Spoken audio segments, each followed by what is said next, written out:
Eita, coisa boa passear pelo campo. Esse cheiro de terra, de mato.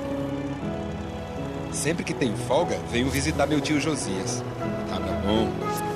Dessa vez, eu trouxe a Maria Rita para conhecer esse pedacinho de terra. Nossa, Betão, bem que você falou que aqui era bem bonito. Eu não falei que você ia gostar. E o meu tio caprichou no passeio. Levou a gente para ver plantação de uva, de rosa, de laranja. Passou pelos pastos, o gado só engordando ali, no bem bom. O tio também levou a gente para conhecer a represa da região. Perto de lá tem um pedacinho da floresta nativa. Aqui, as pessoas cuidam muito da terra.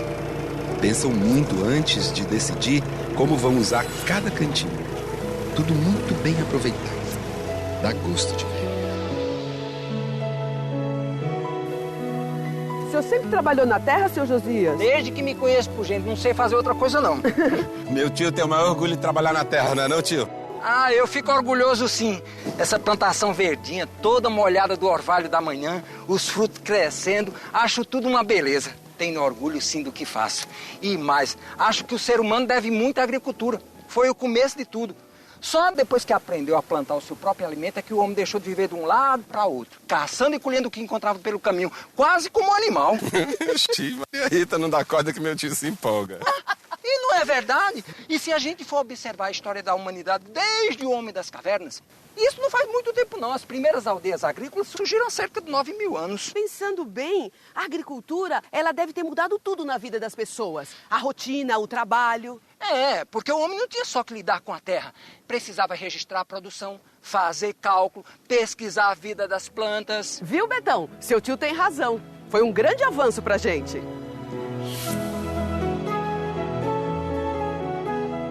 A terra é a base de tudo. É onde plantamos o nosso alimento, construímos as nossas casas, os nossos caminhos. É fundamental para a vida no nosso planeta. O senhor sabe que eu nunca tinha pensado desse jeito? Porque a gente está tão acostumada assim, com a terra no chão, que nem percebe a importância que ela tem. E a fragilidade também. Como tudo na natureza, a terra tem limitações. E digo mais, muitas tragédias poderiam ser evitadas se usassem a terra corretamente. Ah, com isso eu concordo plenamente. As pessoas olham para a terra assim e pensam que é uma coisa inerte, sem vida. Mas isso aqui está em processo de transformação o tempo todo. Pegue um pouco de terra também. Sintam. Apertem esses torrões. Ela vai desmanchando, esfarelando. Perceberam? A terra é porosa. Entre um grão e outro existem espacinhos com água, com ar, onde vivem animais, micro-organismos, por onde crescem as raízes das plantas. Então, na verdade, a terra é cheia de vida. E eu que pensava que a terra só tinha minerais. Porque não é mais só terra formada de grãos de minerais. É solo. E é claro que a origem do solo são as rochas. Mas essas rochas sofrem muitas transformações até se tornar solo.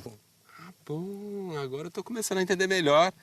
Outro dia eu vi um documentário na TV que disse que a Terra era uma bola de fogo. Uma mistura de gases, minerais, metais em temperaturas altíssimas. Daí ela foi resfriando, resfriando, de fora pra dentro. Ah, como mingau no prato que a gente começa a comer pelas bordas porque esfria mais rápido? É isso mesmo. Ah, é mais ou menos assim como uma cebola, ó. A Terra é formada de camadas. A mais externa é a litosfera, que tem uma crosta onde ficam as rochas, assim, como a casquinha dessa cebola.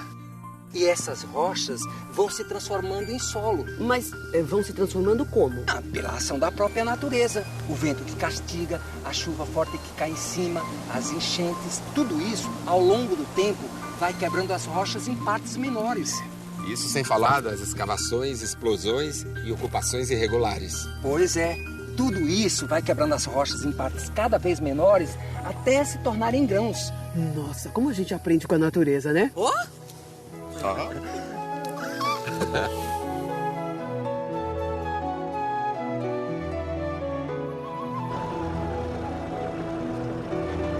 Venha aqui, quero mostrar uma coisa pra vocês. Olha só, quanta vida tem só nesse pedacinho de terra que a gente tá mexendo. Olha só, todos eles ajudam aí nesse processo de transformar a terra em solo. Gente, ó, o tatu bolinha se enrola todo quando a gente mexe nele. Tem formiga, besouro. Minhoca, lesma, esses vermes brancos. Meio nojento, né? São larvas de insetos. Esses bichos comem a terra, tiram dela o alimento e devolvem o resto em pedaços ainda menores de terra. E quando morrem, os esqueletos viram um tipo de adubo natural, que a gente chama de humus. Nome esquisito. O nome pode ser esquisito, mas humus faz um bem danado para as plantas. Então quer dizer que o solo é uma mistura de ar, água, minerais e esse tal de humus? Exatamente. Os solos variam muito, dependendo da quantidade que tem de cada uma dessas coisas. A gente costuma dizer que quanto mais humus tem o solo, mais maduro ele é. Mas geralmente a proporção é mais ou menos assim: 45% de minerais, 5% de humus, matéria orgânica, e a outra metade, 25% água e 25% ar. Nossa, isso tudo de água e ar? Metade.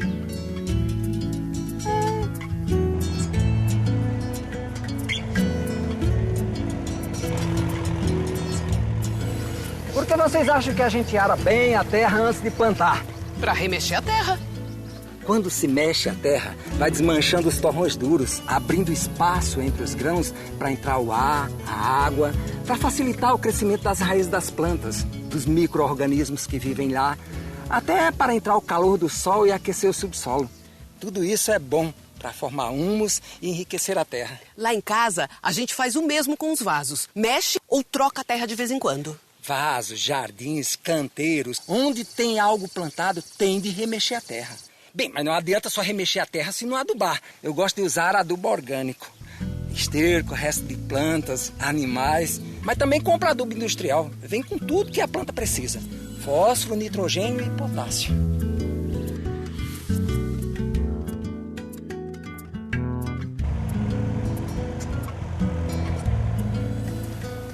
Ô tio, pensando bem, a água também é uma questão muito importante, não é? Você precisa ficar de olho. Geralmente as chuvas não dão nem pro cheiro. E a gente tem de aguar a plantação.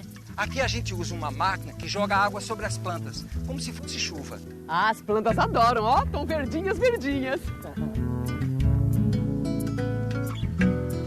Mas quando a planta é mais delicada, como tomate, morango, algumas verduras, aí a gente usa esse sistema aqui, ó.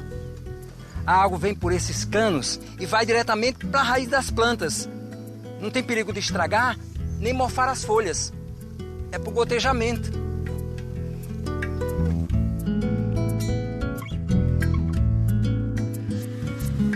Eu sei bem o que é isso. Tem planta que, se você jogar água direto na folha, queima, principalmente se estiver debaixo do sol. É preciso ter muito cuidado com água nos vasos.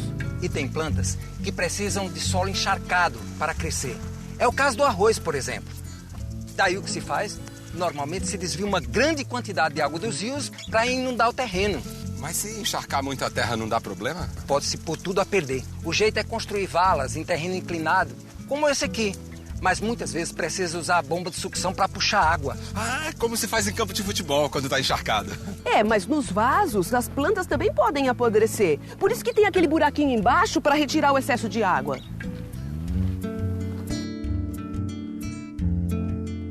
É tudo uma questão de jeito. Eu vejo por mim com as plantas lá de casa. Tem planta que gosta de muita água. Outras plantas, se você colocar água demais, ela morre. Tem planta que ela gosta de uma terra arenosa, seca. Outras de uma terra úmida, escura. Aí eu fico pensando, e aqui então para cuidar dessa montoeira de coisa? Pois é, tem que planejar bem.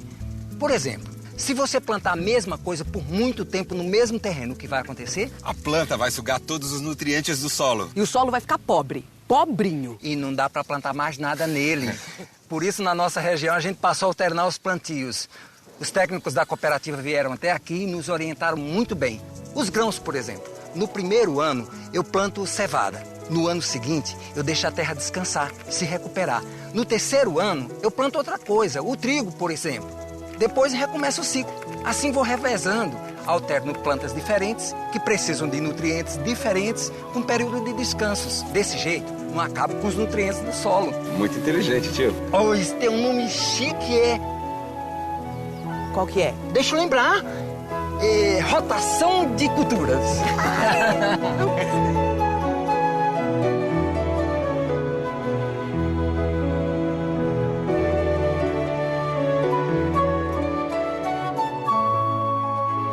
A natureza é generosa.